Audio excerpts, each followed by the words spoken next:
Bonjour à tous, il est 10h sur Radio 404, c'est lundi, on passe donc tout de suite aux 5 infos à retenir en ce début de matinée.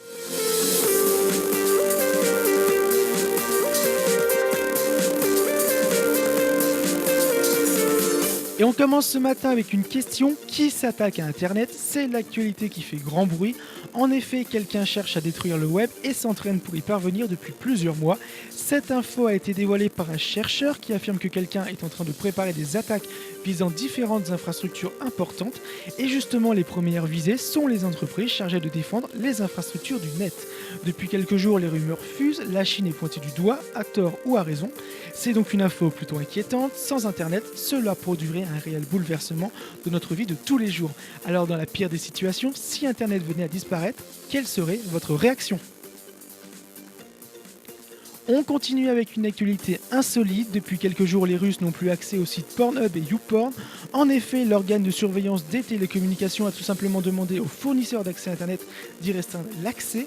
La raison est simple, l'organe de surveillance suggère aux utilisateurs de ces sites pornographiques de rencontrer quelqu'un dans la vraie vie.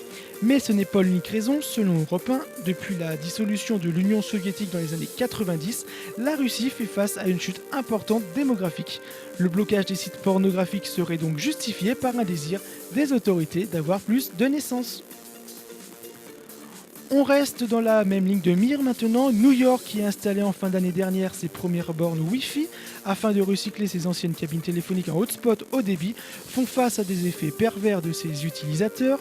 A l'origine, ces bornes initialement destinées à avoir un accès à un réseau Wi-Fi ou à d'autres services comme la possibilité de passer des appels ou de brancher son mobile ont été légèrement détournées de leur fonction principale. Et pour cause, certains New-Yorkais monopolisent les bornes en créant leur propre espace personnel avec musique forte et explicite, drogue ou encore alcool. D'autres personnes sont quant à elles allées plus loin et en profitent pour regarder du porno pendant des heures à la vue des passants. Pour faire face à ces problèmes, notamment, une mesure a été mise en place, la navigation sur Internet via les tablettes a été désactivée. C'est un phénomène qui commence à se démocratiser, le paiement via son smartphone. En Espagne, les banques lanceront dans quelques semaines Bizum, leur plateforme de paiement via mobile. Les différentes sociétés se sont unies afin de contrer les géants en la matière, Samsung Pay ou encore Apple Pay, qui devraient être mis sur le marché dès l'automne.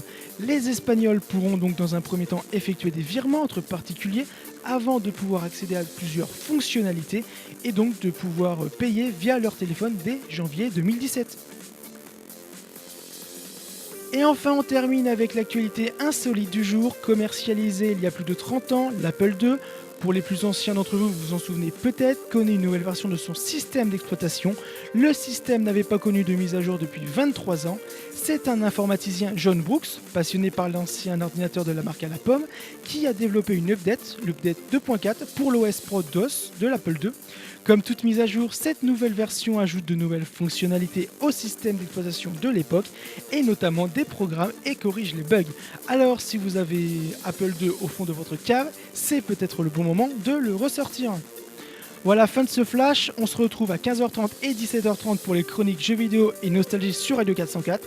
N'oubliez pas, vous pouvez nous retrouver tout sur internet, radio404.fr, sur Facebook, Twitter également. Bonne journée à tous.